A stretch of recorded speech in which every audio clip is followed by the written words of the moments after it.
more than just steel and gears. It pulls you in and doesn't let go.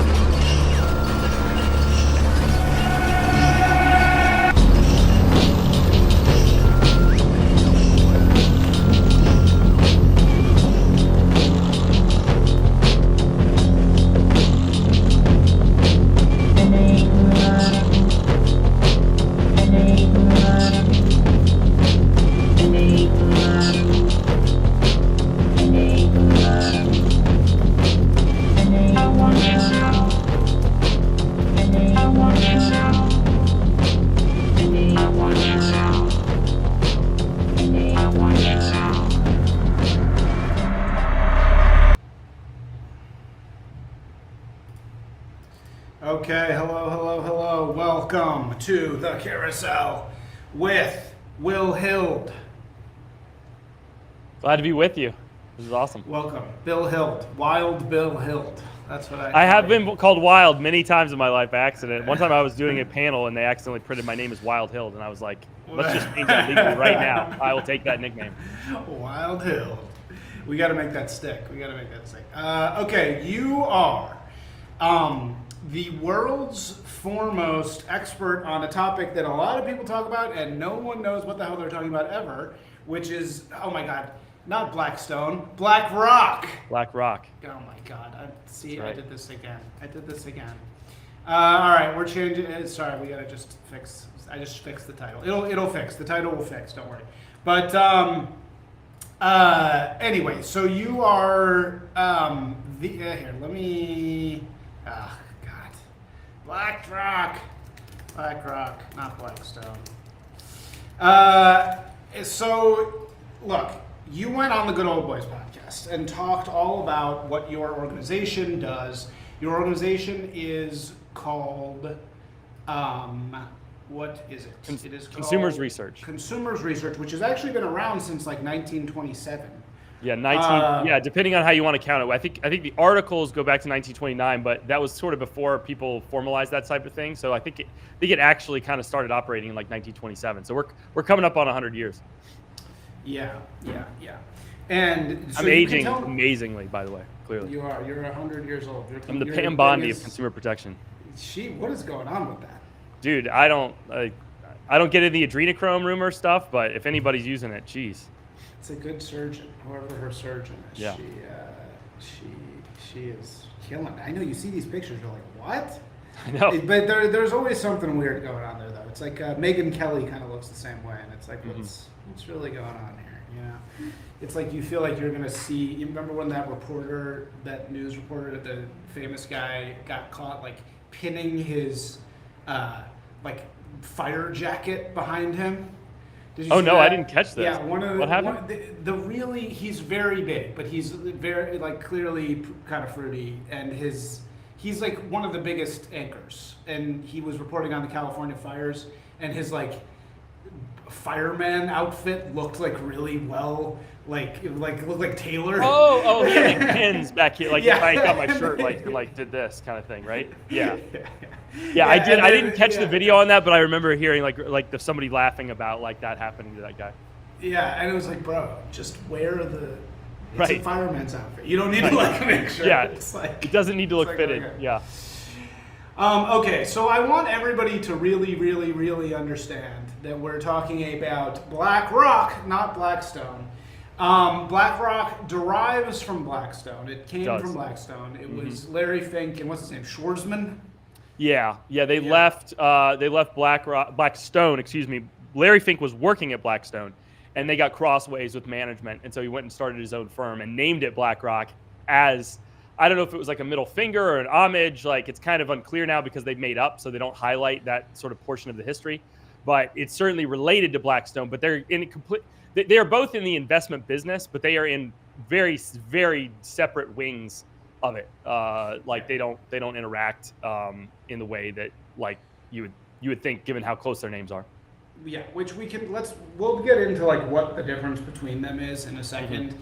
I think Schwarzman still is Blackstone. Yeah, he's still over there at Blackstone. It was Rob Capito and Larry who built BlackRock. And Rob Capito, if you guys remember, there was like some BlackRock executive that was like caught not on an open mic, it just in a private setting, and he said like, oh, the next generations are so like the younger generations, meaning like millennials and even Gen X, are so entitled. They're used to going into stores and they're just being full shelves.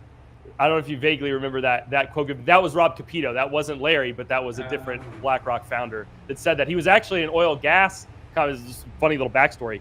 He was at an oil and gas conference, which he may have been at because of our ads against them, because we have been attacking BlackRock for what they were doing to the oil and gas industry, raising prices. And all of a sudden, all these executives start getting these like speaking engagements at these oil and gas conferences, trying to kind of like glad hand and act like, hey, we're not really hey you. And outside of that conference, actually, because we were following around these people around with guerrilla marketing, we're a bunch of local billboards attacking them. So there's a small way in which consumers research actually played a role in that sort of bad incident for them. Well, I think the good old boys found you, and I think Bog Beef tells the story of how he found you, which was he was talking on a podcast and he said, it's not like there's anybody out there who like studies BlackRock all the time. And then somebody responded, actually there is, and it's you. So it's great because I've had this exact same thought a million times. Like, why is there nobody out here that can tell us what BlackRock is doing? Yeah, what does it do? How does it work? Right. Every time you look at a stock portfolio, what do you see? You see the top shareholders, and it's BlackRock, Vanguard, and it's always like 8%, 4%. Yep. Every stock. The listeners right now, go test it. Think of any company and go look at the top shareholders. I promise you, it will be BlackRock and Vanguard. Yep. So these are index funds, and an index fund is obviously very, very different than a hedge fund or a private equity fund, which is what Blackstone is. Right, or even a mutual fund. They're run very differently. All right, so let's break this down. And what I really want to end up getting to is your description of how BlackRock influences the decision-making of the CEOs in the companies, which cause them to do horrible woke stuff, which drives everybody crazy. And, that's kind of how we get to where we are today. And you do a very, very good job of explaining the part that people don't quite get. But let's start from the very beginning. What is BlackRock and how is it different from Blackstone and Vanguard and blah, blah, blah? Perfect. Well, the short version is they're asset managers, large passive asset managers. But of course, the devil's in like the details of the definitions of those terms, right? So, Babe, you'll allow me to do a short history lesson on sort of Wall Street and sort of the trends that have gotten us to 2025 and the way the market is structured. Wall Street originally was mostly active managers. People would give their money to people who manage funds. And that is what, like when you've seen like Gordon Gekko, right? Michael Douglas playing Gordon Gekko. That's what that person was doing. People had given him their money and he was running around, buy, sell. This is like boiler room. This is what you think of when you think of a stock trader shouting at a phone, right? That was an active manager. Now, I'm sure not all of them were such jackrabbits like they're usually made out to be. They're usually fairly anodyne people, but that was the idea. Warren Buffett, for example, is an active manager, right? He makes buying and selling decisions as to where they are going to put the money that they've been entrusted with.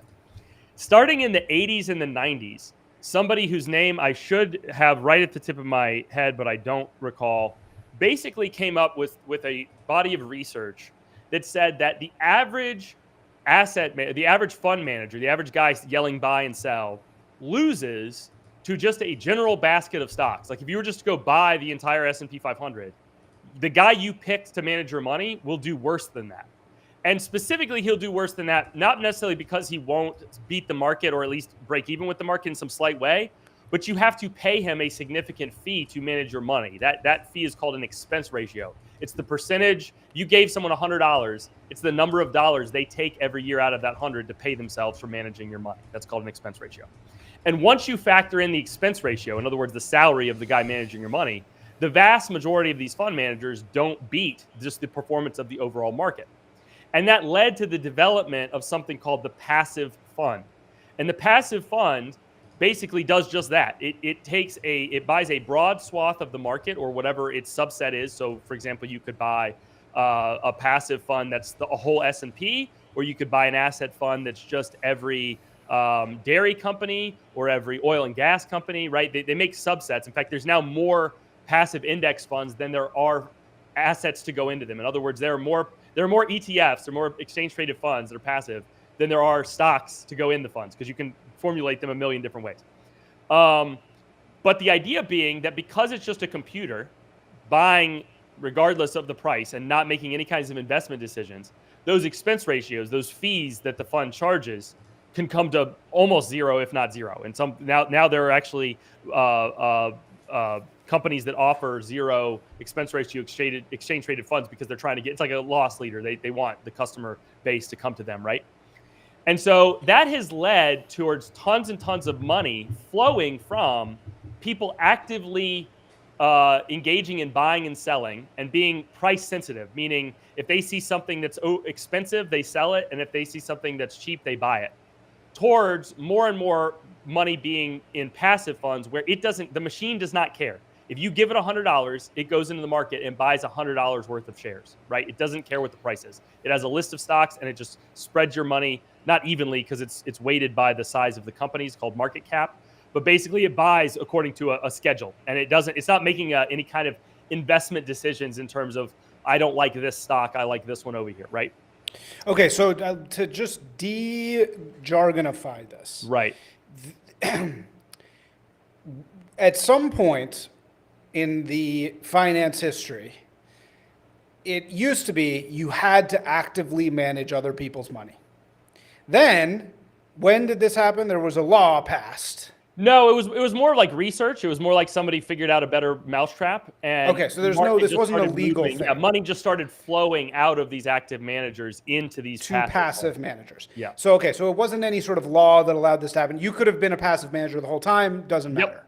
Yep. And the reason why people like passive managers is because it's cheaper. Because you don't have to pay the management fee. Because obviously you're not paying a full timer. You're just paying a computer. You're basically paying a computer to just invest your money. It doesn't change. So you're saving a lot of money on the cost of the management of your money. Is that right? Exactly. 100% correct. And just to give some understanding of how big the magnitudes were when this shift started, the average fund manager, I don't know exactly what it was in the 80s, but it was not uncommon for a fund manager to charge you $1.50 for every $100 he was managing, so 1.5%, or even 2. Okay. Yeah. Someone it was 2 and 20. Was it whatever happened to 2 and 20? Wasn't that? 2 and 20 was a common, right? If you were doing that kind of like hedge fund manager, it was 2 and 20, meaning 2% of all the money, no matter what happens, and then 20% of their overperformance of the S&P 500. So if they did really well, they got an additional cut of your money over that. So that's a hedge fund, and that's like Blackstone. Exactly. That's what Blackstone focuses on, is those actively managed funds, which have kind of like, people don't even use the word hedge fund as much anymore. That's usually PE, private equity. That's sort of what they're referring to, the remnants of the active managed fund industry, which, don't get me wrong, there's still trillions of dollars in active management. But as a percentage of the market, of the percentage of the funds invested, they've become a smaller and smaller portion every year, because like I said, you might have to pay 2 and 20 to a fund manager.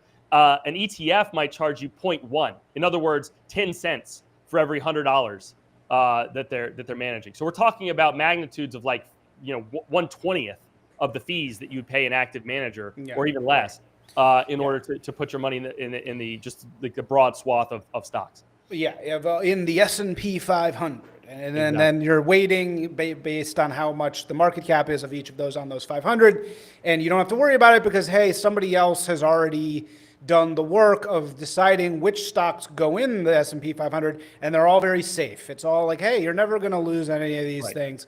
So why are you paying some a-hole to move money around just for the sake of it, which is basically what you were doing. So you can't really blame, especially these institutional investors or just like your everyday mom and pop investor, you can't blame them for wanting to use passive, because what does it matter anyway? The stock market always goes up. Who cares? Yeah, no, not at all. It was probably a good move for the vast majority of consumers, because if you're not really if you don't know enough about stock investing to be picking the stocks, you probably don't know enough about stock investing to pick the guy who picks your stock, right? To be picking your guy. Yeah, right. it's like I always It's remember like the my whole family. Mechanic issue, right? Like if you don't know enough to fix your car, your mechanic can sell you on pretty much anything because you don't know enough to fix your car. So what are you gonna like? If he tells you something's wrong, you're just gonna go, okay, cool. Yeah, and how many people's family has the Morgan Stanley guy? Let me call the Morgan Stanley guy. Exactly. And the Morgan Stanley guy is some like complete schmuck whose like entire job is to just answer the phone from old ladies and like doesn't know the first friggin' thing about trade. Like he's not doing anything. He's just like talking jargon on the phone and being like, "I got you, Susie. Like don't worry about it." Yeah. Yeah. Well, what's funny about that particular industry is the people that are the financial advisors.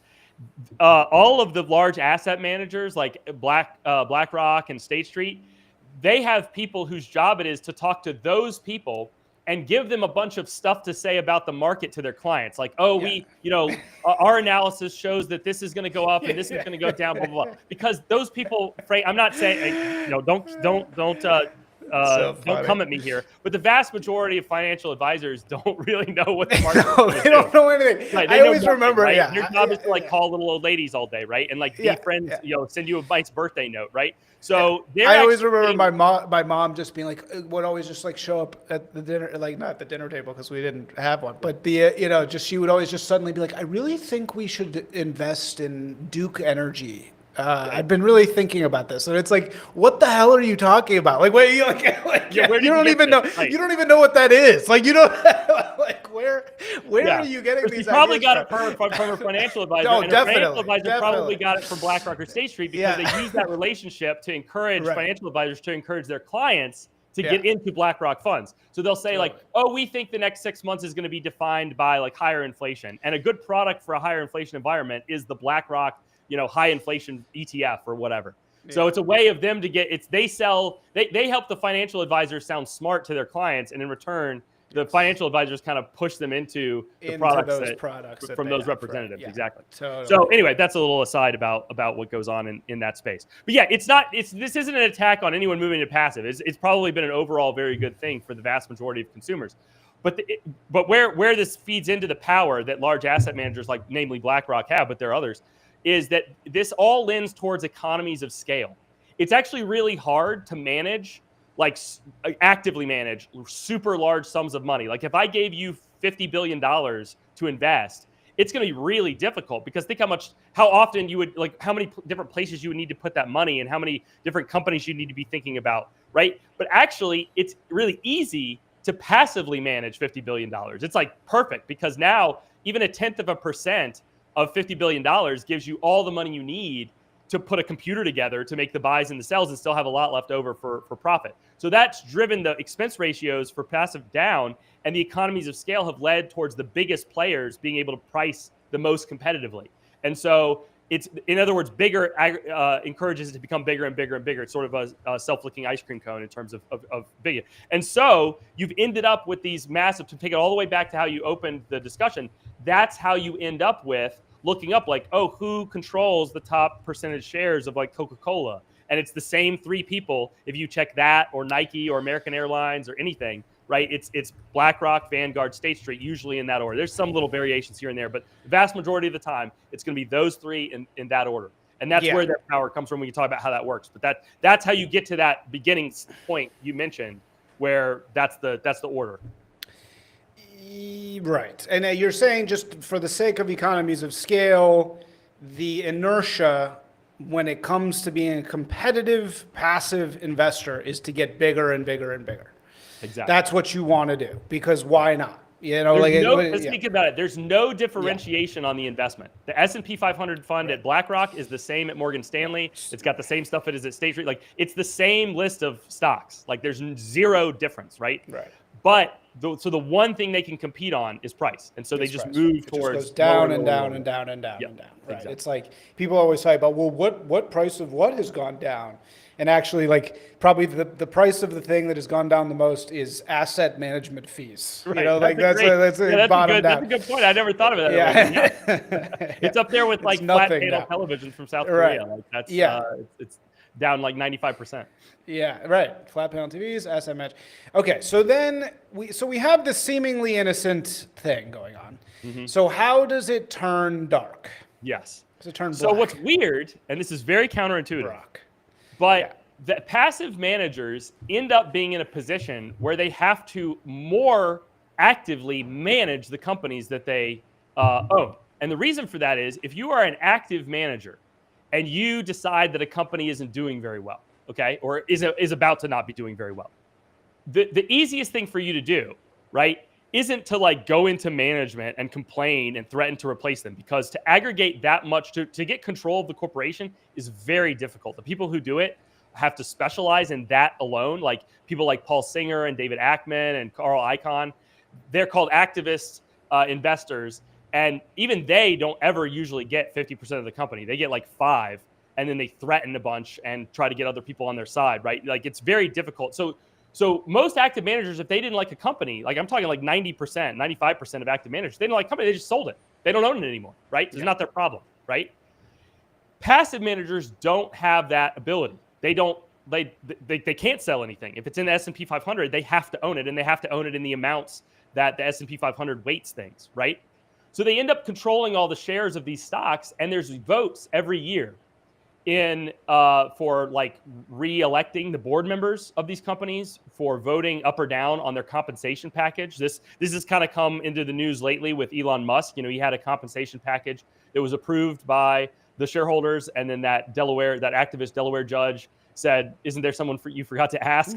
and said like, "No, we don't really, we don't." And then the shareholders voted on it again, and then she said, "Well, but they didn't ask me." And so now, like, I mean, she may very well sink the whole Delaware grift that they had going with the everyone registering there because of one crazy judge. But that's the kind of thing that these asset managers have to vote on. And they also occasionally, activists will put on shareholder proposals, and this would be something like, I want the company to produce a report on the potential downsides to the company if their oil rig off of the coast of Bolivia was to have like a BP style leak. Okay. And the reason you do this isn't because, generally speaking, these people actually want a report on the downsides. They're making a political point. Like, for example, Levi's often gets like a PETA complaint. Like they want to look at the, what the ramifications of the company would be if they were to move away from natural leather and move to like fake leather or something like that. It's basically a way to nudge the company on a political issue. And they have to vote on these as well. And they are literally legally required to vote on these things, because the vote is considered part of the property interest with the stock itself. So if you don't vote, unless you have certain specific circumstances, you could theoretically get sued. So they're sitting on top of all these shares, and they have to make decisions. I'll grant them that. They have to vote. What they don't have to do is decide that they are going to start, as a rule, pushing the companies along a certain political agenda. And so the way that works, hold on. Okay, we just entered the new phase here. So let's break this down again. So we started out talking about the shift from active management to passive management. Now you have these passive managers that are massive. They are huge. Yeah, I think BlackRock's up to like $11 trillion under management. Yeah, they are managing $11 trillion, more money than you could ever possibly imagine. They are managing. So how are they managing it? They're managing it because they don't actually manage it. They manage it because they're just a computer. Exactly. They're not managing it. Yeah, they're not doing it. Right. They just put it in the S&P 500. They put it in some pre-existing financial product that's researched by somebody else. Exactly. And this saves all the investors money. So the Pennsylvania, retarded kids who can't read good school union puts their one like $100 million patronage union due money amount of money.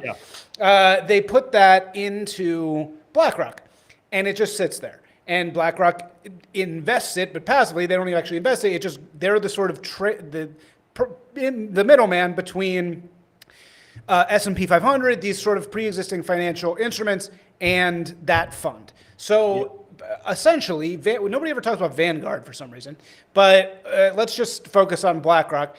BlackRock just grows and grows and grows and grows and grows till it gets huge. It's managing every pile of money in the world. It is being managed by BlackRock because it's so cheap to invest with it.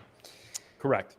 100%. I should mention, though, just real quick, those big piles you refer to, usually referred to as institutional investors. Sure, yes. So Institutional a lot, investors. it's not so much, and BlackRock does do 401k management. So people have like a private brokerage account or a retirement account through their company. They do that business, but the big pools, the things that like get them up to 11 trillion aren't that. It's the university endowment funds. It's the state pension funds. So like your teachers' pension funds, your firefighters, your cops, your state employees. That's where they, and in fact, BlackRock manages the vast majority of the federal thrift savings plan, which is the federal pension fund. So you're 100% right. The typical customer that's coming in with tons and tons of money to get add up to $11 trillion isn't like an individual wealthy billionaire. It is these big pools of public capital, of public money. So it's a weird public-private thing. Is it bound by nations at all?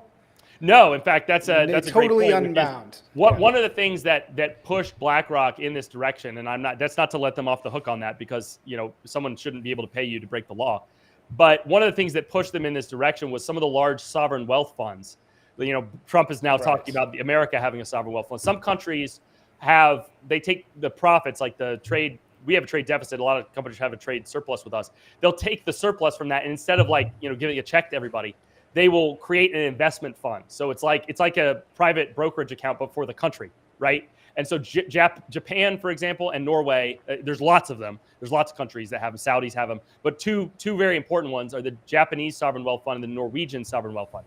And both of those funds at one point, and this is getting a little bit ahead, but they said that in order to take us on as a customer, we're going to need to see asset managers who will commit to use all of their assets under management. So not just the money we give you, but the money that everyone else has given you to push net zero, which is this net zero carbon emissions. If anyone knows anything about the climate change debate. Surprised Japan does that, because it's who harasses the Japanese whalers the most is the stupid environmental people. So you'd think that they wouldn't.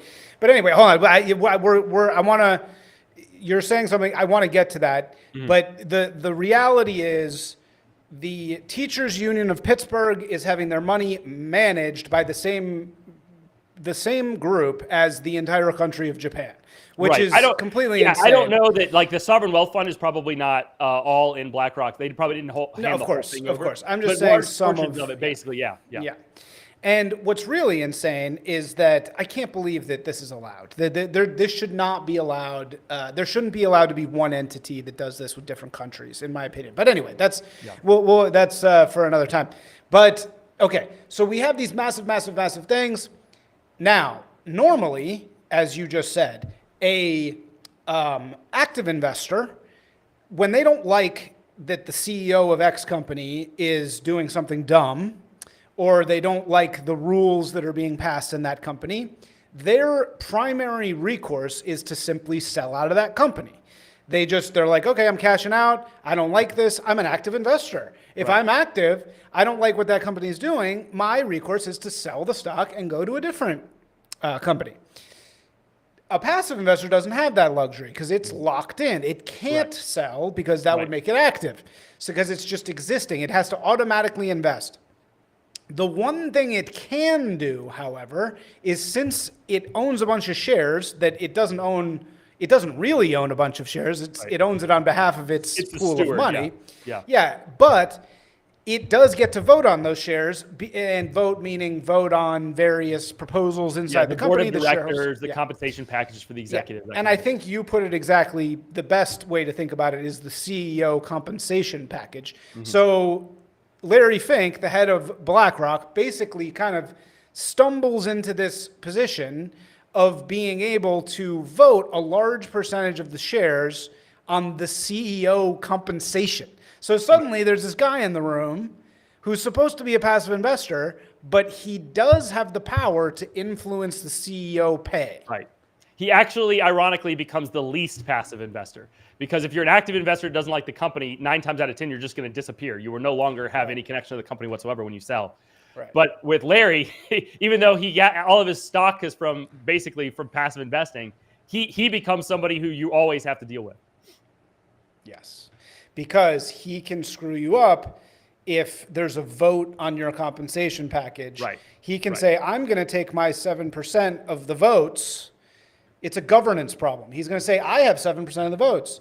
If I say no, that means you don't get your compensation package. Is Right. that right? Right. And even worse, we'll get into this, but the the passive funds, the asset managers know each other. And up until just recently, like literally like last month, they were part of a consortium called the Net Zero Asset Managers Alliance, NZAM.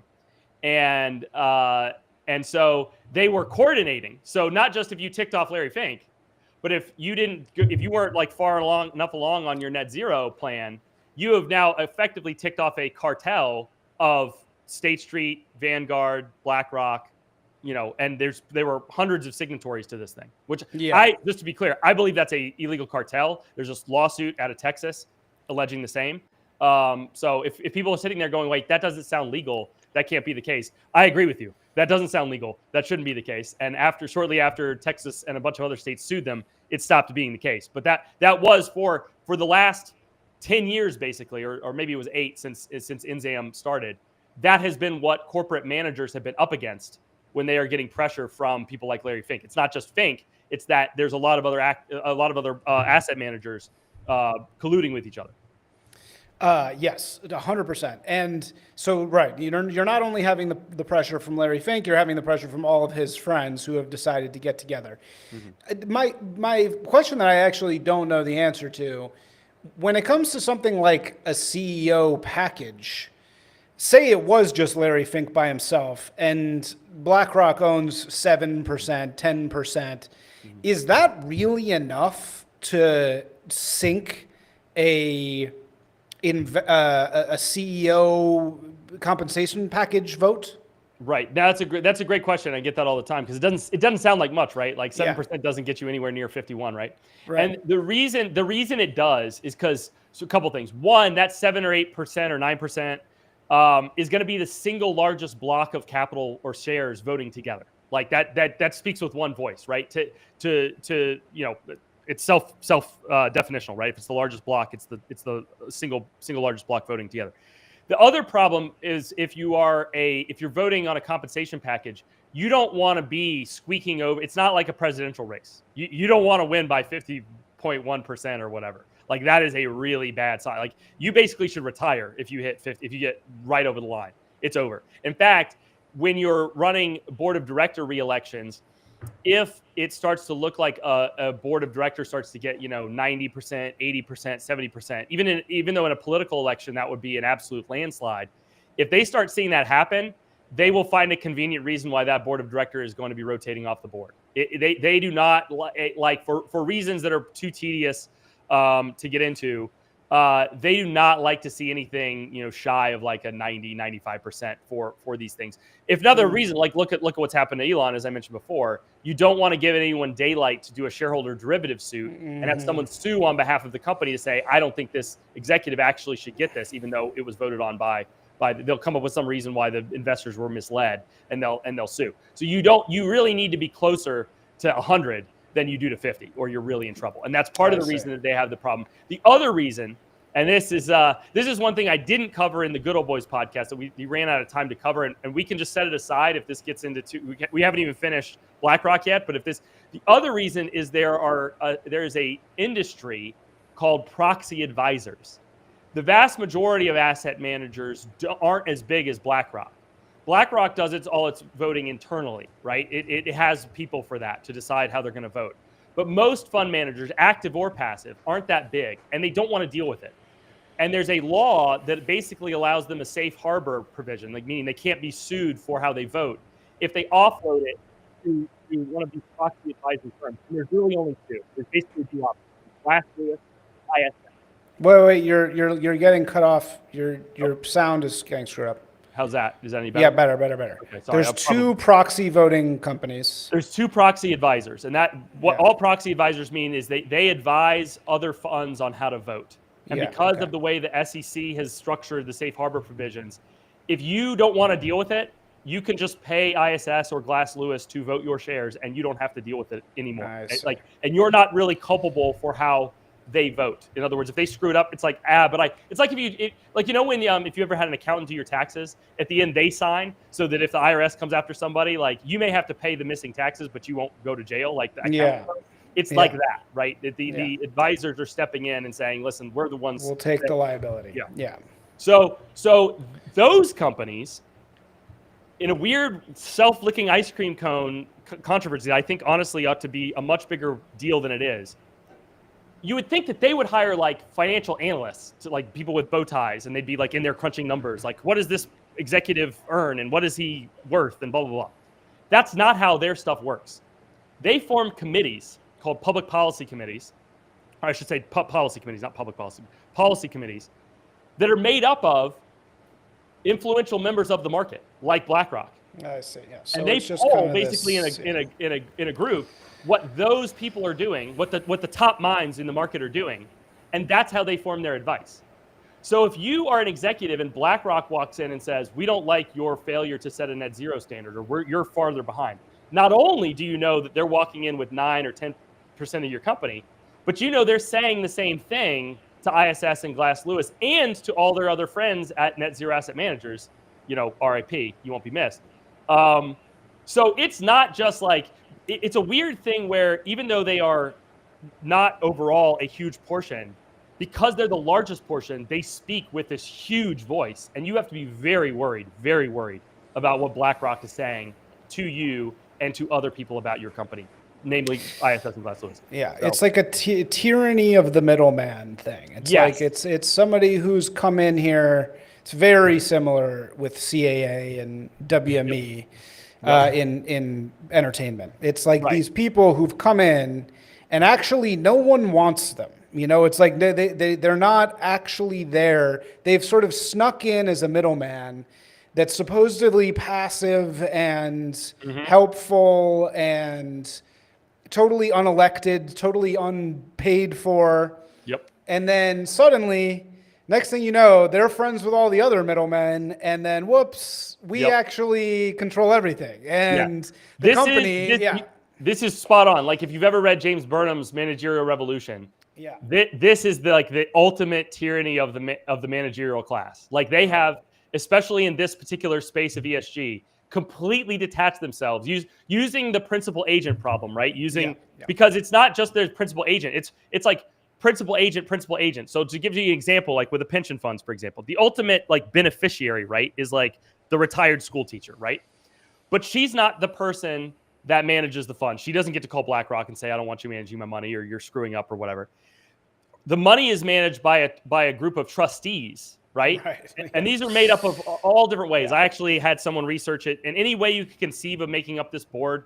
Elected, appointed by different, the governor gets somebody, the AG gets a pick, whatever. Like you'll find some configuration of this. So there's no like one set of way that these trustees are chosen. But in general, they're either elected or appointed, right? But that's a principal agent problem, right? Because you're not the teacher, that you're the trustee, right? Tell people what the principal agent problem is. So the principal agent problem is that, let's say you hire someone to like sell your house for you, okay? And they're going to get like a percentage of the house sale. But they need to obviously sell more than one house a year unless you're like a billionaire, they're going to need to like sell a bunch of houses. So their incentives are speed. They want transactions, boom, boom, boom. You want top dollar for your house. Now, I know this isn't like the real estate agents on the line. Don't like come at me. I get it. Like days on listing is bad for a thing. It's also often in the interest of a person selling the house to get it done quickly. However, sometimes it's good to wait. Sometimes it's like, hey, like let's not take our first offer here. Let's wait. Let's keep the thing on the market. It's getting interest, but we just haven't gotten across the line yet, right?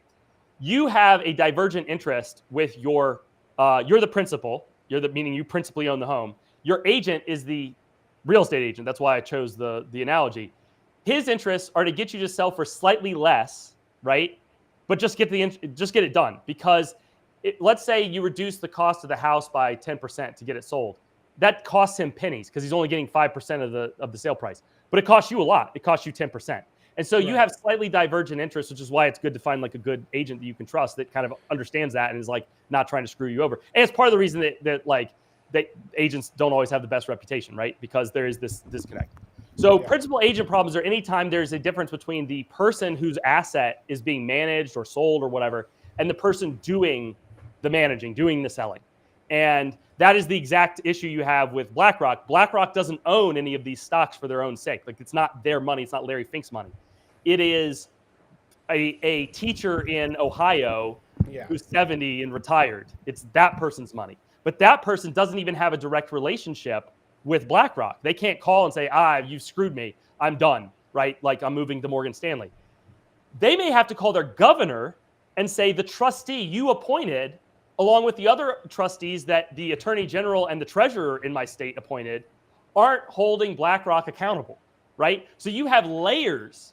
You have, like, from the beneficial from the principal, you have an elected official, then a trustee, then BlackRock. Before you, like, there's so little accountability because there's no direct relationship.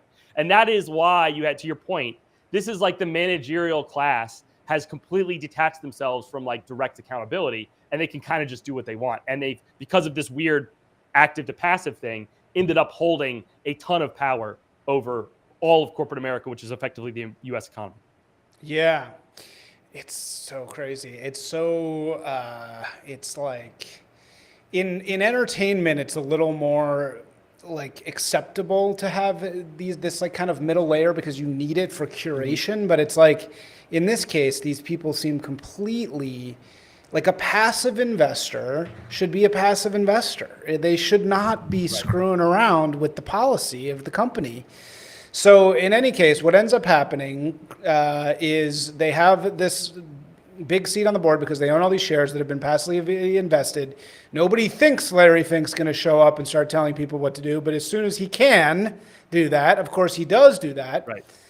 So what he should be telling these companies to do is to make more money, right? But instead, what does he do? Well, what's funny is he will couch all of his advice because he's a legal fiduciary duty. He doesn't want to get sued. He will say, that's all I'm doing. I'm just telling them how to make more money. But the ways in which he will tell them to make more money just happen to align one for one with the far left wing of the Democratic Party platform, right? What a coincidence, right? Like, it always turns out that doing the most far left progressive thing is the best thing for your bottom line, right? And to give you, like, some concrete examples, there was an interview with Dealbook, which is this New York Times property where they interview on TV big, Wall Street executives. And they had Kenneth Chenault, the then, now I guess he was already retired, the then CEO of Amex, who had just stepped out and retired. And they had Larry Fink. And this was, kind of in the lead up. This wasn't, like, quite George Floyd BLM. This was like 2017, but we'd had the first round of it. And they were asking him about representation. And obviously they meant, like, DEI and that kind of thing. And that's where that infamous quote that you probably have seen, where he talks about forcing behaviors, like it. I was thinking about trying to play it, but I should have brought it up beforehand. But keep going. Yeah, Larry Fink basically said we need to force behaviors. Right. At BlackRock, one of the behaviors he forced. You know what? The one thing you've left out of all of your Larry Fink stuff. What's that? You know, he discovered the band Maroon 5. You're kidding me. Yeah. Wow, you are really, I'm glad you're enlightening me. How did that happen? So of all the horrible things he's unleashed upon the world, one more thing. Adam Levine, by far the worst. No, he was like some creepy investor of some entertainment thing. And Maroon 5 was at the time called, like, Lila's Flowers or something, Kiki's Flowers or some shit. Oh my God. And Larry Fink basically, and this, like, creepy entertainment hedge fund, whatever, speaking of manipulating people, like, came in and, like, formed Maroon 5 into Maroon 5. Like, they changed the name, they changed all the, like, the sound and the aesthetic, and they created Maroon 5. But anyway, so sorry. I just have Kiki's Flowers. However, it was something. It's not Kiki's, so something Flowers. And but okay, yeah. So here, actually, let's just watch this. Let's watch Larry tell us about. Wait, let me just make. Is this going to play some ad if I play this? Hold on.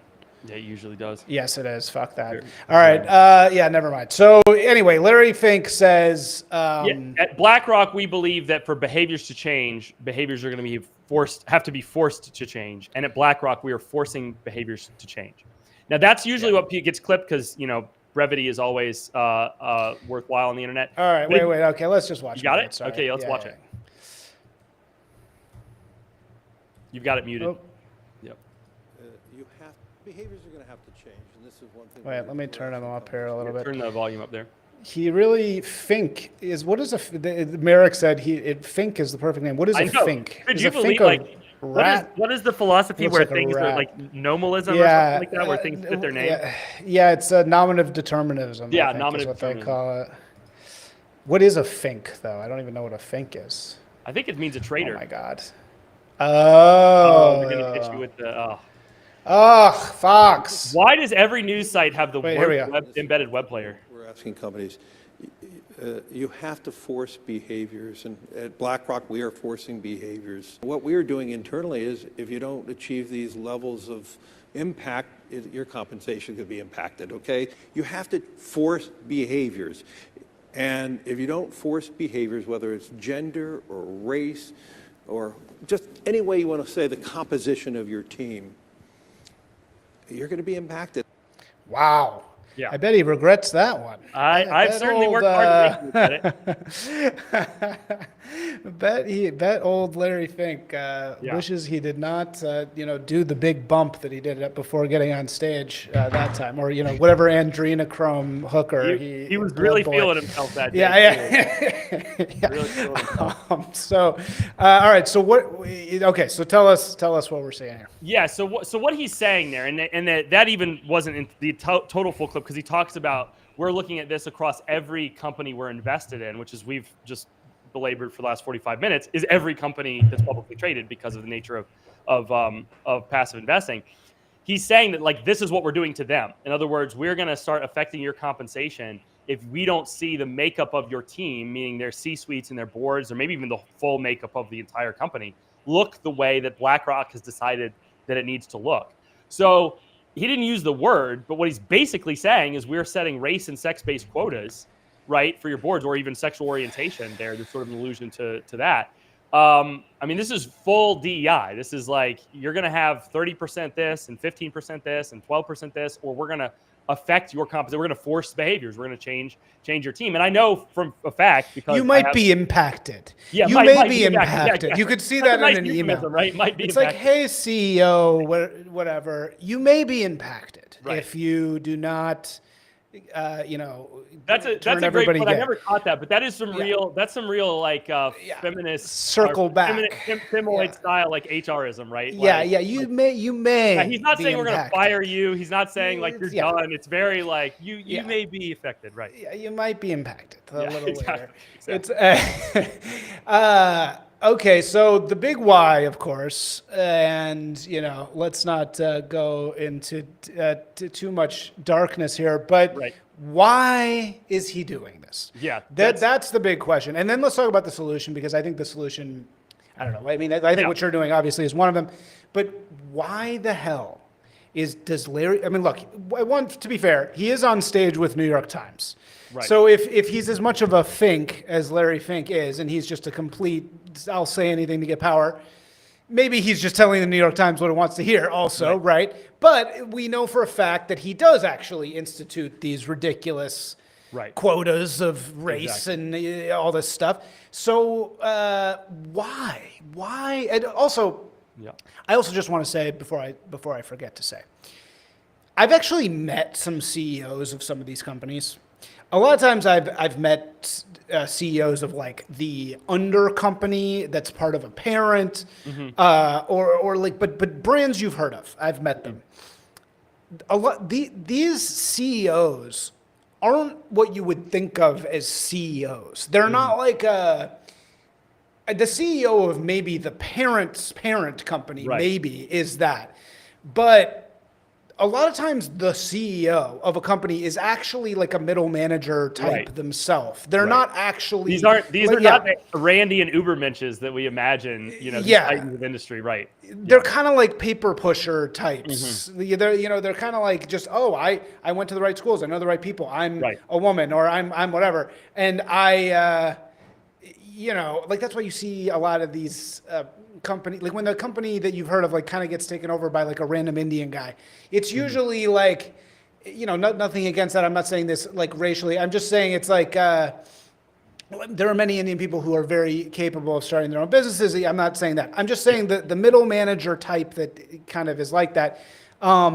Well, I can let you off the hook here, and I can say it if you'd like me to. Okay, you say. So the question of why, and the reason why is, as you said, absolutely there's truth to the fact that there are good Indian entrepreneurs or managers, and there's good women who can be like. I'm not taking the idea that like, oh, women don't belong in the workplace or blacks or something like that. I mean, they don't, but that said, blacks belong. No. When you owe Larry Fink your position, meaning you only got there because he was able to put you there under the guise of DEI, right? Yeah. He owns you. Right? Then like Daddy doesn't even need to say. Daddy doesn't even need to say you might be impacted because you already know. Exactly. You already know that. Yeah. So it's not that anyone is saying anyone anti-DEI, anti-ESG that like as you always said like you refuse to accept that blacks can't fly airplanes. I've heard you say that a million times on your podcast, right? That's true. So no one's taking that position, but if you're trying to force certain people in because they hit a certain demographic that you've claimed you're like, I'm here to save blacks from being underrepresented, right? So I get to put my friend Charlie on this board and I get to put my friend Sue on this board. Well, Charlie and Sue belong to you. I didn't mean to go all Dr. Seuss there on the rhyme, but like they effectively answer to Larry Fink because they know that they didn't get there on their own merits, right?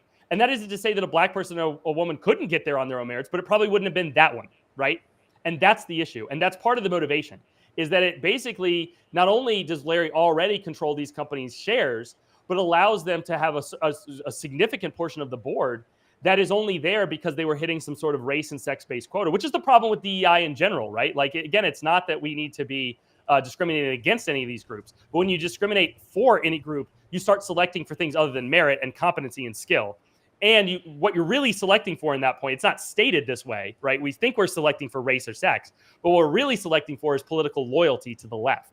And that's the real point of DEI, right? Is that people know that they didn't get there on their own merits, and therefore they owe a different master their loyalty. And I'm not saying that's the only reason, because there's other things that BlackRock is doing, like net zero and that kind of thing.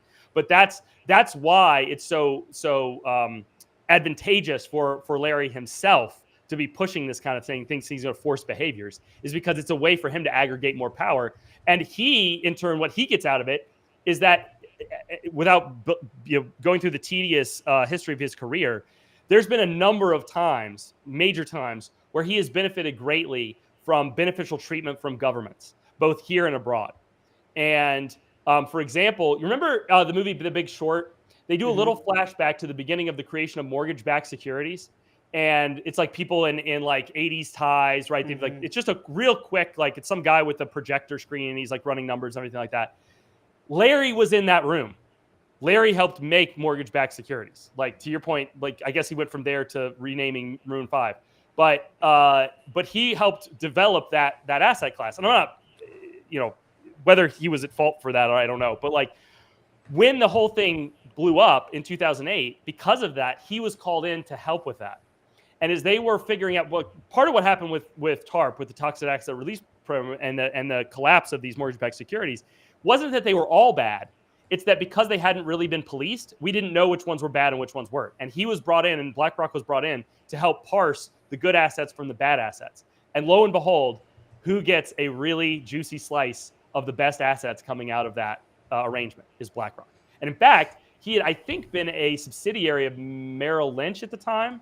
And as part of this arrangement, that's when BlackRock becomes its own entity and goes off and to what it is now. So he's also, without beating a dead horse, like he's gotten a lot of favorable treatment from the Treasury. I'm sorry to say, under the first Trump administration, him and Mnuchin were like super, super tight. He got a ton of favors after that, over that. And so and Mnuchin, of course, is famously the one, or maybe not the only Democrat, but probably the most far left Democrat on Trump's first cabinet, which I'm glad to say he corrected with Bessent, who I think is great. But he's gotten favors in China. He's the only, at one point at least, I have to go check to see if this is still true, but they were the only foreign-owned, meaning foreign to China, owned company that could manage mutual funds on mainland China, and specifically pension funds, which is kind of ironic. So in terms of what's in it for him, he seeks to make deals with power, and so he acts as sort of their puppet, right? And then he, in turn, turns all these companies into his puppet through DEI and net zero and all this corporate engagement lobbying and that kind of thing that we've talked about. So that's sort of the arrangement. And that's why you mentioned Good Old Boys. Like, I mean, they've really been like one of the most important podcasts that I've listened to over the last 5 years because their big thing is patronage. Yeah. And like ESG, it sounds like this crazy, wonky, like, bow tie economist Wall Street thing. But at the core, it's a patronage network. It's a way of like providing loyalty in return. But is that really why? Is that really why? I mean, because you could, I think he's a lifelong Democrat from California. Look, it is, but isn't the point of Global Boys that it's going to be a patronage network no matter what? It's going to be a patronage network no matter what you do. Right. The issue people take is not that Wall Street and all these companies is a patronage network. The issue is that they're trying to get you to chop your dick off. That's what they don't like. They don't care if you're trying to, show that. I mean, look, they care a little bit. I mean, remember when the left actually cared about money? Yeah, sure. Back then, it was like the guys in suits, and then against the guys in suits were the guys in like the black bloc Antifa. Right. And through Starbucks. Right. And then it was like, oh, well, we hate these guys in suits. Right. Right. But for the most part, your everyday average American was completely fine with the people on the TV telling you to buy stuff and wear suits and, or buy a Coke to do yoga. Even that was fine. Whatever rebellion they were selling you, that's why I did the episode yesterday. Whatever rebellion they were selling you, it was whatever. Okay. The big deal. Rap music. Okay. Yeah.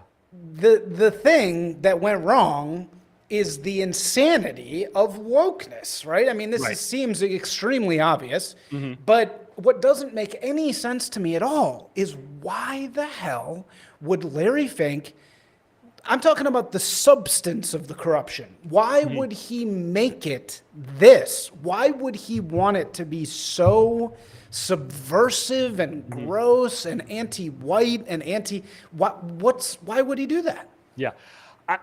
I can't prove that this is the case, and we may not. I mean, unless the Democratic Party radically shifts its platform, we won't know. I think he's not really part of that. I think whatever was put on the far left Democratic platform and became the party song sheet, he would have sung that song. If they had decided that the most important thing for corporate America to be doing was, silly hat Fridays, he would have been strong-arming every corporate CEO in America to demand that they were doing silly hat Fridays, sometimes on Thursdays. You know what I mean? Like it wouldn't have. I'm not saying he may not have a true political position. I'm sure that he does. What's funny about that is he can't even argue this with me, because if he was to say, like, no, that's not true, I sincerely believe this, then he would actually be admitting that he was violating his fiduciary duty and just pushing. Right, that's a great point, he right? has Because to pretend that that's not what he's doing. He has to pretend that it's good for business. Right, he just ran the numbers, and this is how it worked out, guys. So the funny thing is he can't even differ with this, because he's not can't an claim idiot. that he's a true believer. It would undermine there's his argument. no way in hell he actually believes that. He was not dumb. He can't be that dumb. I mean, some of these people are that dumb. Right. You saw what happened with Elizabeth Holmes, which very, very, very smart people who should have known better got sucked in by that. But Larry Fink seems like a smart guy to me. So I don't think that he could possibly actually think that gutting your business on the basis of race is a good idea. But I mean, like, unless he thinks it's that you can pay them less or I don't think it's a good idea. Here's the really nefarious thing about passive management in particular too. Think about, let's say Larry, because he's doing a favor for Janet Yellen or Bill Clinton or whatever, right? He starts pushing this stuff. He starts to push the corporation to make bad decisions, right? Well, because everyone else that's a S&P 500 passive fund manager owns the same things he does. There is no differentiation between, like, if he does something bad to Coca-Cola, it doesn't affect his holdings any worse than it affects everyone else's Coca-Cola holdings, right? So when people say like this is one of the objections he got on the right, it's like, well, you're coming to the mic again. You're losing. Sorry. You're getting Any better? Yeah. If he does something deleterious to the company, it doesn't affect his holdings any worse than anyone else's. And that was one of the things we had to fight against when we first started pushing back on the right more than the left. We would get, well, if ESG is really as bad as you say, won't the market take care of this? Like, won't people say, like, I don't want to put my money in an ESG fund? Well, the problem is all BlackRock funds are effectively ESG funds. Like, if you give him $1, he's going to use the dollar to push net zero or DEI or whatever. You heard it from his own mouth, right? So the issue is there's not going to be a huge performance differential because everyone owns the same stuff. So, like, I could be the most hardcore dollars and cents. It's all about the money. And I own 3% of Coca-Cola over here. And Larry owns 9%. And he wins and he talks them into doing something stupid. The stock goes down the same amount for both of us, right? So he doesn't really have to worry about the outcomes, right? He's worried about his persona and BlackRock's image.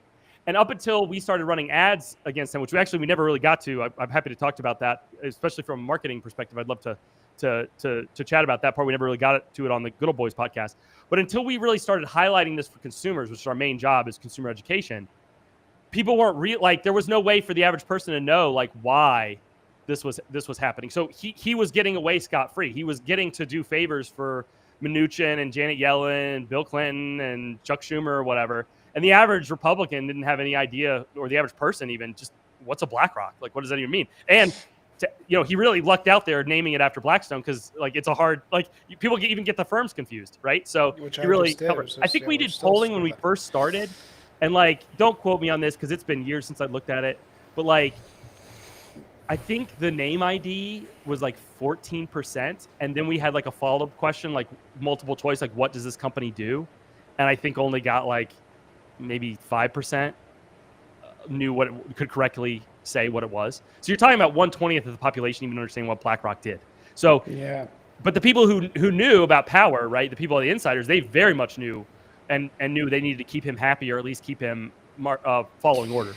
Well, but it sounds like what you're saying is actually a little bit Yarvinian, in the sense that you're saying it's actually not. You're saying that he's basically responding to power, and that he's just sort of, he really is a middleman between the Dems and the banks and the companies, and he's just like, well, this is what the Dems want, and I'm kind of a Dem, and I'm hanging out with the people I hang out with in New York, and they're saying to do this, so like I'm just gonna do it. Right? Yeah. Like, that's kind of what you're saying. No, there's absolutely some truth to that. And that's what I was kind of getting at with the sovereign wealth funds, for example, of Japan and Norway, saying that they'd only use asset managers. They weren't the only ones to do that. The New York City comptroller, the one that's threatening Mayor Adams right now, he's a lunatic. He said the same thing. You're only going to manage New York's money if you use everyone's money. The problem is that states like Kentucky, Florida, Texas, all the red states didn't say anything. So like they weren't like, whoa here. Like we see what's going on. And so no one objected. So it was basically all offense, and there was no one pushing back defensively to say, no, you have to stick to your fiduciary duty. Now, I don't want to let him off the hook too much here because I don't totally buy the Yarvin. Like it gets a little close to like full on libertarianism for me, where people are just like homo economicus and there's no room for like people's personal character. Right. If you tried to pay me to like screw over my neighbor, I'm not taking the bribe, and you could even threaten me. You'll find me in a ditch because I'm not going to like. I this gets like religious, but like I'm a Christian. I have I answer to God when it comes to like taking care of my neighbor. So there's a higher purpose. I'm not saying I'm perfect or that I do everything right, but there are things you could not get me to do. Period. Like you put a gun to my head, I'm not going to do it. So it doesn't entirely like let Larry off the hook to say that he was getting pressure from a bunch of different entities, including his own customers, right? That's not an excuse to do what he did. And one thing we haven't touched on is the number of ways this violates the law. And it does violate the law, and he's being sued for that. So again, like I'm sure, you respond to incentives too. Like if a new customer calls you up and says, hey, I've got a real big project and I'm going to pay you, 3 times rate. You'd be like, great, I'll do that project. That's responding to an incentive. But if he said, yeah, the project is to get as many kindergartners to think that they're trans and chop off their genitalia, like, is there an amount you would accept for that? Like, is it like, I don't know you that well, but like I listened to your podcast for years. Like, I don't get the feeling that you would take it. There's no amount of money that you would take, right?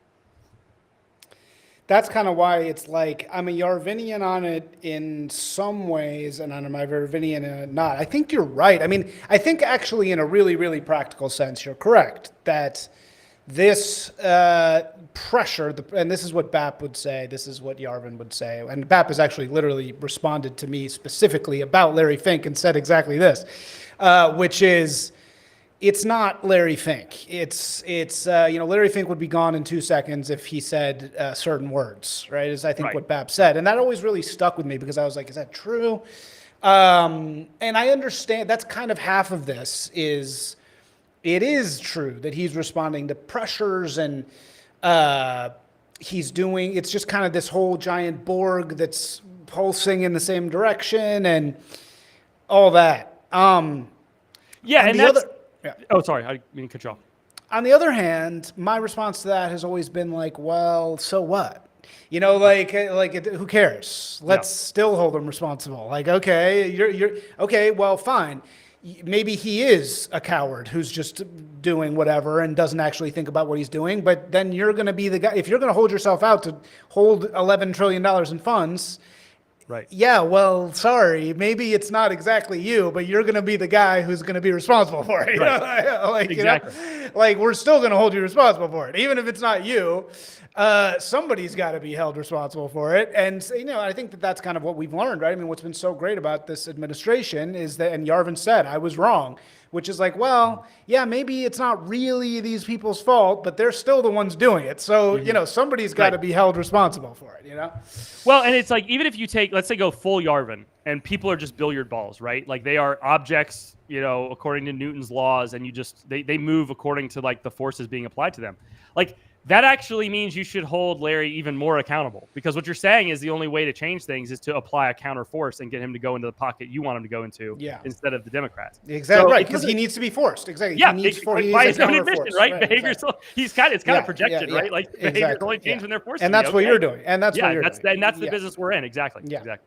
So how are you doing it? Let's hear about the forces. And you don't have to go so super deep into all the really specific, the three things, but just in a nutshell, what do you guys do? So our organization exists to inform consumers about the issues important to them and amplify their voice in the marketplace. And so one of the things that we do towards that is we run what we call our Consumers First initiative, which I know is just a bunch of like jargon, but like it's an ongoing multi-million-dollar ad campaigns attacking woke corporations and woke companies and woke organizations that push this nonsense instead of focusing on their consumers. Because as we saw with potentially this Delta flight, I mean, obviously the facts are not out, all the normal disclaimers, but it would appear that the push for this sub airline that contracts with Delta to get like all female crew may have led them to put someone in there who wasn't ready, right? Well, I think it was marketing. Wasn't it kind of like, so I actually wanted to really hang them up on that, but I thought it was going to be an all female airline, but it's like a subset of that airline that was sort of like a marketing thing. Like Delta has a subcontractor,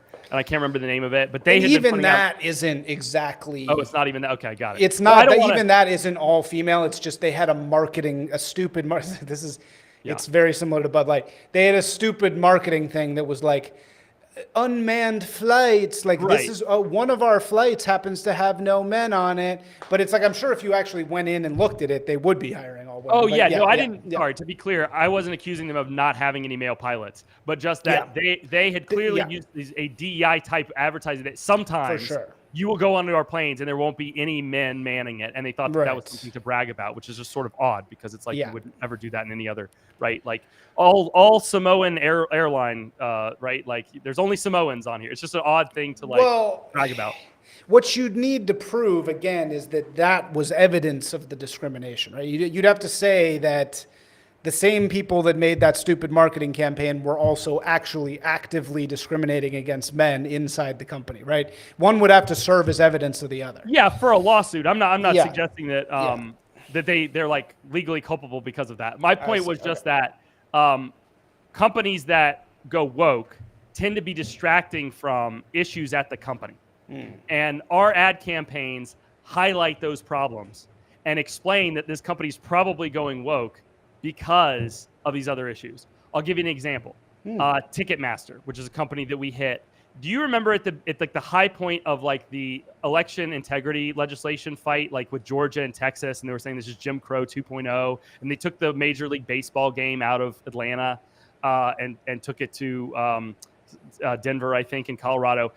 There was this big front one-page ad in the New York Times that all these corporations had signed on to defend democracy, and it was an extremely thinly veiled attack on this legislation. Like everyone knew what it was about because there were all these companies going after it. And Ticketmaster signed on to that, which is a really ballsy thing for a company who just had to plead no contest to felony charges with the DOJ and pay a massive fine for hacking into their competitors, right? For them to be doing.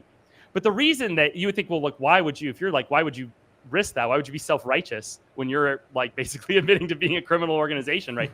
It is the reason, right? They got a call from, I believe, Kenneth Chenault, the former CEO of Amex, who seems to be at one point behind a lot of this. And this was all reported by Andrew Sorkin. They got a call, and they obviously, because they are vulnerable, because they had done things wrong, they don't need the New York Times writing about how they didn't sign on. They don't need Washington Post questioning their politics, right? So it's actually a way of covering their misdeeds, the skeletons that they have in the closet. And so the strategy here is to, okay, fine, if you're going to try and use wokeness to cover up those things, we're actually going to run multi-million-dollar ad campaigns highlighting those things. So we're going to diffuse, like we were talking about billiard balls, like, okay, there's an incentive to go woke, to hide. Well, we're going to make a disincentive to go woke because it's actually you're going to be playing Russian roulette with catching a 7-figure ad campaign, right? Yeah, which basically you guys are doing, Rufo is doing, Starbuck. Right. What do you think of old Robbie Starbuck? Yes. Yeah, what's the difference between what you guys and good old So Starbuck? we started a little earlier. We were in 2021. Robbie has one thing at his advantage, which he's a massive Twitter following, which I'm very envious of, but in a friendly way. I think You'll get there. Absolutely great guy. So he doesn't actually run ads. He just puts out basically a dossier. And the way he operates is he'll call the company beforehand and say, here's what I have on you. I can either report that it's still happening or that it used to happen but doesn't anymore. And a lot of time he's gotten some major wins off of that. And to be clear, like, we're friends. Like, this is not like, there are differences in the way we operate, but none of this is like, I'm not trying to be like, and he does it this way and that's bad. I do it. Like, it's all good. We're all comrades in arms. One of the things that we are trying to do is we hit retail brands. We've run ads against American Airlines. That was my favorite because I kind of got the CEO fired. Really? Tenure cut short. Yeah, he was supposed to be on for like another 24 or 36 months. And after he jumped into the Texas election integrity fight. And we heard from one of their top lobbyists later that he didn't ask the board before he spoke on behalf of the corporation. And the board was already furious with him. And then when we ran his ads about how American Airlines is the worst airline in America, they were like, yeah, we just got a $4.5 billion bailout for the government, and we're probably going to need another one. So before you have to go before Congress again, you will be a lame duck. And about a week before the Department of Transportation had him in for a hearing in November of 21, he was announced to be leaving. He went to the hearing, but he was at that point not going to be. So I wasn't there. I heard it secondhand from one of their lobbyists, but I feel. Hopefully we had a significant impact in curtailing his career because he was a horrible CEO. So where do the ads run? So we always run them national. Well, I should say that. Depending on the brand, we will run them nationally. It depends on who will take them. Sometimes Fox even would have to turn us down because they had existing contracts with Coca-Cola and stuff like that. We would run them on Newsmax or some lesser, I won't say lesser. That's giving you a lot of trouble. And they're just they're like anti ads. It's just an anti-cola. The best way to describe them. Imagine if someone cut an anti, the campaign ads that you see that go after a candidate. Yeah. Imagine if someone cut that against the CEO of Coca-Cola. Dude, right? That's amazing. Yeah, it's a very simple thing. These are not I will say this, sometimes people would come to me with the best high concept. You should do this ad that mimics this ad that they did, and it'll cut. And I hate to say it, but it's waste of time. The best ads were the most simple, gimmicky. This CEO sucks. Here's why he sucks. This company sucks. Tell Coca-Cola, focus on your customers, not woke politicians. That it's like the simplicity is actually the beauty of it, and like they all the say fun stuff you want to do actually isn't worth the time. in my industry, they say ugly sells. And it's ridiculous because why would that be? But it's true that in certain sectors, when you need to make certain points, it's like the uglier the better. You just want to be frank and up, Yeah, you just want to be very, here, buy this, buy these pills. Exactly. So we also would run them in the local media market for their headquarters. So like for Nike, I think they're out in Seattle, so we ran them hard in Seattle. American Airlines is in Dallas, so we do that. We would usually geographically do some sort of like geofencing. Like I always hammer their headquarters, so their employees are getting a bunch of the ads on their phones. And then we'll usually do a mobile billboard out in front of their headquarters or something like that. With Coca-Cola, we did a bunch of regular billboards out in front of all their bottling plants, because one of the things that company had done is send out an email to their employees with all this DEI crap. And one of the advice to be anti-racist was try to quote unquote be less white. So we did the polar bear, try to be less white. Yeah, I remember that. How did you get into this, man? This is like my dream job. This is like the best job I've ever heard. You went to Georgetown Law. I did. I'm a lawyer by training, and then I was in politics for a while and ended up. I had a weird other life working for something called the Philanthropy Roundtable, trying to increase the marriage rate and decrease the out-of-wedlock birth rate and increase church attendance. But then I got hooked up. I was kind of interested in ESG in my own, like I just found it interesting. And I was working at some place called the Federalist Society, which some people may have heard of. It's sort of like a legal think tank kind of thing. And I would not shut up about ESG. And there were some people there that knew the trustees of Consumers Research that said, hey, you guys are looking for a new executive director. Like, you should talk to Will. And so I, talked to them and was like, hey, I think ESG could be the next big thing in consumer protection. Look at all this bad stuff that's happening because Larry Fink is pushing this wokeness, and like people are wondering, walking around wondering why all these corporations keep poking their own customers in the face, and this is why. And so it was sort of just like, you. And so I spent a year. I actually took over the organization on the first day of the COVID shutdowns, and I basically just spent a year like in a cave, just learning about all the minutia and talking to like executives that would, talk to me quietly about how this works and kind of getting an understanding of it. What's that? When was that? This was like 2020. And then in 2021, we kind of figured out the game theory of like how we wanted to go after these companies and how we wanted to affect it. We always knew we were going to go after BlackRock, but we wanted to kind of make a name for ourselves first by going after like Coca-Cola and Nike and MLB and stuff like that. And so we started with those campaigns. And then in October of 2021, we started going after BlackRock. And we've consistently, there's sometimes companies will just hit like once and then we're done. I often, by the way, though, like my whole thing is like game theory and psychological warfare. So if you've been hit by, first of all, if you're doing anything woke, you can be hit by us. If you've been hit by us, that doesn't mean we won't hit you. We just ran a billboard against Coca-Cola 3 years later because I'm like, you know what? Just remind them that we could hit them any day. Like they could wake up any morning and get hit. And then I started thinking of like, okay, I don't just want the CEOs to think they can get hit. I want the boards of directors to know that they can get hit. And it's funny you mentioned Duke Energy as an example earlier. I had on my list, I wanted to hit a publicly traded utility and a board of director. And I got an opportunity to do that. And so if you actually go, I think the website's still up. If you go to Rebuke Duke, you will find our Rebuke Duke campaign. Rebuke Duke. I think I remember this. I think I saw this. And we hit them.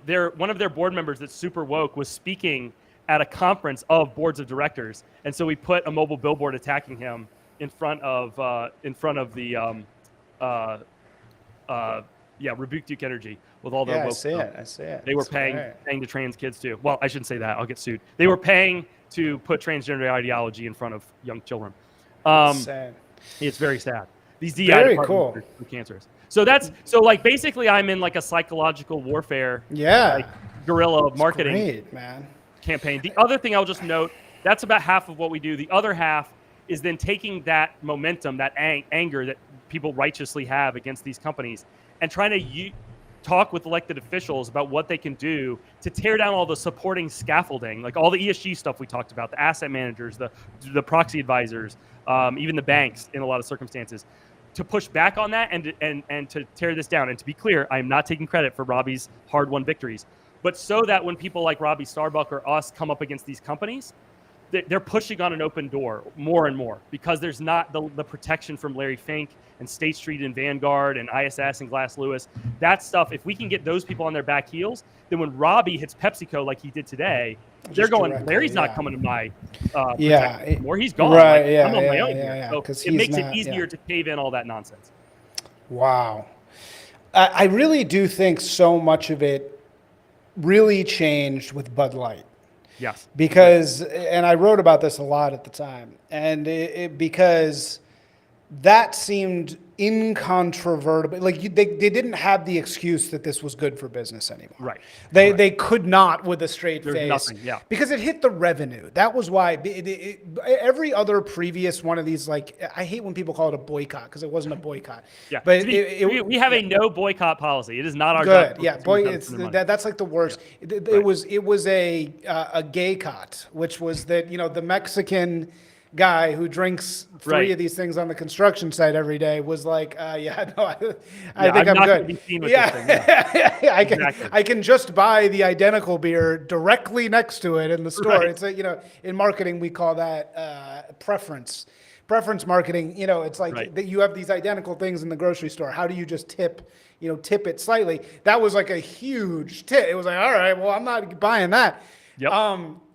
And it was the revenue that did it, because every other time it was like, oh, they lost. Before that, it was always like, we boycotted Nike and they lost $800 million. And it was like, no, the stock price went down for like 3 days and then went right back up. They didn't lose any money.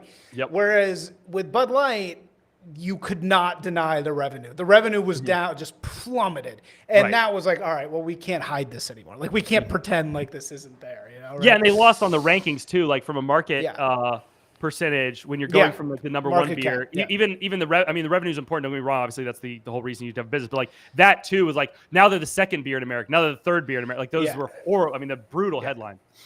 Exactly, and that's why. But the strangest thing in the world, and this is what the thing I think that gets to the real problem, is that woman, Alyssa Heinerscheid, should have had to, definitely not be in marketing anymore. Whereas I think she now has some job doing marketing for some other big company, and it's just like, what? And that's really this is one of the reasons I love your podcast, because like I get to see it from some of the marketing side. And you talked about, so much of marketing. If I am not correct about this, please correct me. I'm not trying to put words in your mouth, but you're saying that like a lot of it is spent as like perfunctory. Like Coca-Cola just has to put Coca-Cola on everything to just remind you that Coca-Cola exists. The actual like marketing, the marginal difference between this banner and that banner is not that huge, right? It's the point is like Coca-Cola in your face, Coca-Cola, right? And so a lot of these jobs become sinecures. It doesn't really matter that the person, and like they really blow it like this woman did, you can kind of fit her in. She'll like write some copy, right? And if there's enough of a patronage network remaining, they can reward people even when they've blown it for being loyal to the system, right? It's like, how many of the people, have you ever read Days of Rage about all of the all the crazy bombers, right? They're all professors, right? Yes. Like Bill Ayers is like probably has a pension that you and I are paying for, right? So like, so if you can create that kind of patronage network, then you can actually reward people for taking a risk like that, right? Yes. And so you have to destroy at some level the entire thing, because if somebody can blow up Budweiser but then still have a job, they're going to keep blowing up Budweiser. Exactly. You have to make it so there's nowhere for them to go. Now that's one of the great things about Doge is they're flooding the system. Like these USAID people, if they'd have fired 5% of them, they'd all just got jobs at the places that get the USAID money. But they fired all of them and they cut the money off. So there's no, like, they're in real trouble because of what they've been up to. Yeah. So it's kind of the same thing. I know that sounds grandiose. Like, how are you going to like deflate the whole marketing industry? But I mean, we've seen in the comments. I just want to acknowledge this person up here who said some very wise things. I think we've shown over the last 4 years, you can actually make some big changes. I mean, we've collapsed the Glasgow Financial Alliance for Net Zero. Wait, what did they? It's only one commenter. What did they say? Which one are you? Well, they were saying that. at the very, very beginning, it actually came out. We didn't get to talk about this, but one of the ways that they push their message is what they call corporate engagement. So BlackRock will have stewardship meetings with these companies and tell them what they want them to do. So it's basically Larry's out there on DealBook. The stewardship meeting. Yes, that's another Susie one. Wells or whatever is like meeting with. I think Sandy Boss is the woman. What about determinative nominalism, right? Sandy Boss, I think, is the name of the woman who at one point was the head of stewardship for BlackRock. She's the one who actually needs to review the executive, review the board, and says, like, here's what we have to do. Here's what we have to do. And they just announced that there's an SEC rule change in the new SEC that comes down harder on this stuff. That they are like. Wait, your mic is screwed up again. Oh, sorry. Is it better? They've just announced, because of a rule change that the SEC just made, that they are going to temporarily suspend all corporate engagement. Meaning they are BlackRock is not currently meeting with corporations, which is like, that would be like if Coca-Cola said they were suspending their marketing spends for like. So here's the comment. So what actually happened with the SEC here? And then I got to go in 3 minutes. In the last 4 minutes, we're going to go real deep dive into SEC regs. So I'll make it real quick. So there are regulations that prevent hostile takeovers from happening in the market surreptitiously. And the rule is that when you acquire 5% or more of a company, you have to report that publicly to the SEC, but it's on a database, so the whole market sees it. And there's two kinds of those reports, or I should say there's at least two. Maybe there's weird nuanced ones that I don't know about, but there's two main ones. One is Schedule 13G. G is in garage, right? That is when you're a passive investor, you're not doing anything, you're just very rich, right? You're a big, huge company, and you get over 5%. You just have to let the whole market know you're a big player. The other kind is Schedule 13D. D is in dog. And you have to file that, I kid you not, when you're, according to the statute, trying to influence or control the company. This has not been being enforced against BlackRock, obviously, right? They should have been having to file these all the time. And even worse for them, right? Even if you don't individually, let's say you own 4% and your buddy owns 1%, and you have like an agreement that you're going to try and influence the company, that gets added together and you collectively have to file, right? And you have to tell the whole market what you're up to, and you have to tell them like the meetings you took and how letters you sent and everything like that. That, for obvious reasons, because Gensler, a Democrat, was in charge of the SEC, has not been being enforced during this whole thing. Now, there were other reasons under Trump before that I won't go into because I don't want to piss off the people that were there, but that wasn't being enforced then. On February 11th, like 9 days ago, the SEC just put out new informal guidance. This isn't like the law, but it's like a cop saying like, hey, you've been jaywalking here. I keep seeing you jaywalk here. I'm not arresting you, but you need to cut it out because the next time you do it, there will be consequences. They issued informal guidance saying that moving forward, they're going to take Schedule 13D more seriously. And a Financial Times just wrote yesterday that this has gone off like a nuclear bomb with the asset managers. And two of them, Vanguard and BlackRock, have both completely suspended their corporate engagements because they're worried that they're about to get like caught doing this.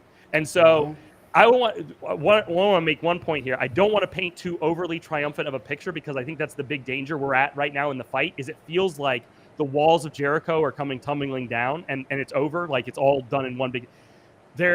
These people will be back at it the moment. In some way, they're going to find out. Well, but so final question.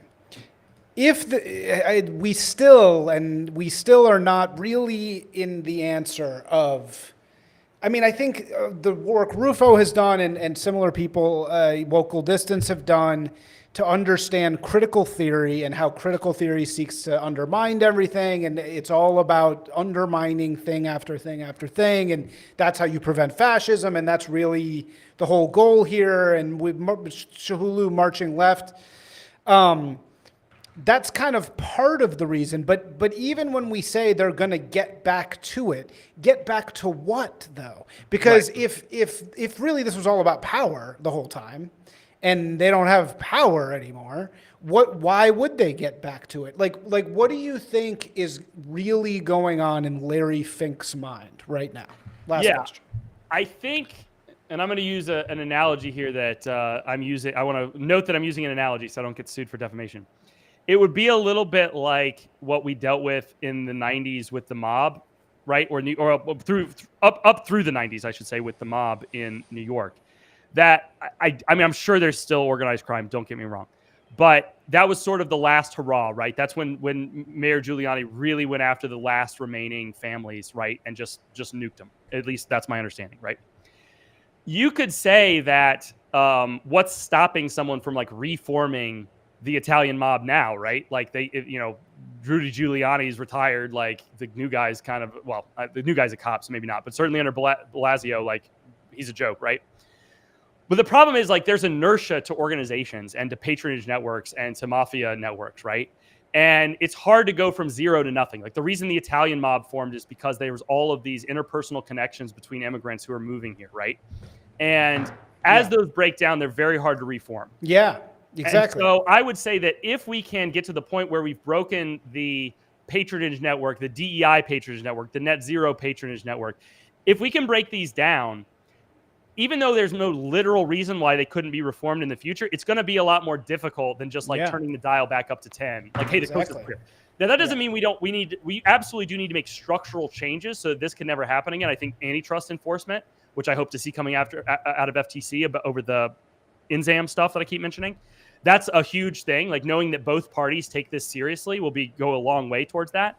But that's basically what we're dealing with here. It's not that like organized crime is now impossible in America, but we don't deal with like Michael Corleone anymore because those networks have just like the people that were important and put in jail, and the bodegas got used to not having to pay protection money, and the casino, like Las Vegas, got taken over by corporations. Like it's just sort of moved on. And I do think there's a world in which we break up BlackRock's control of corporate America through enforcement of securities fraud, antitrust, and fiduciary duty laws. And no one's going to be able to cobble this together again because people are going to know how it's done and they'll jam it the minute someone starts again. It's a very good analogy.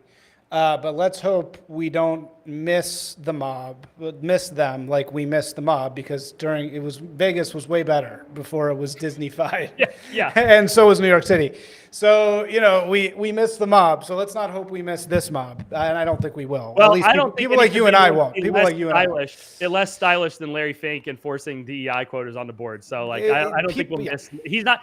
I guess somebody in 50 years, someone will get, say what you want about Larry Fink, but he gave us Maroon 5, the classic. Say what you will, but we got for what does Ta-Nehisi Coates say? He goes, for 8 years we had the presidency. That's what the trannies will say. They'll say for 10 years we had. It's gonna get. Hopefully, it'll get better for people like you and I, because we're the ones who get screwed by all this. Okay, dude, thank you so much. I'll send people to your account and to your to the consumer research account, and very, very cool stuff, man. And hey, let me know if you guys need any organic social work. Absolutely, because I'm here. This is what my agency does. I'm very glad you reached out and connected, because I honestly have been on my list of things to do to figure out a way to get to you. So very serendipitous. Cool. All right, man. Thank you so much. I'll talk to you later. Take care.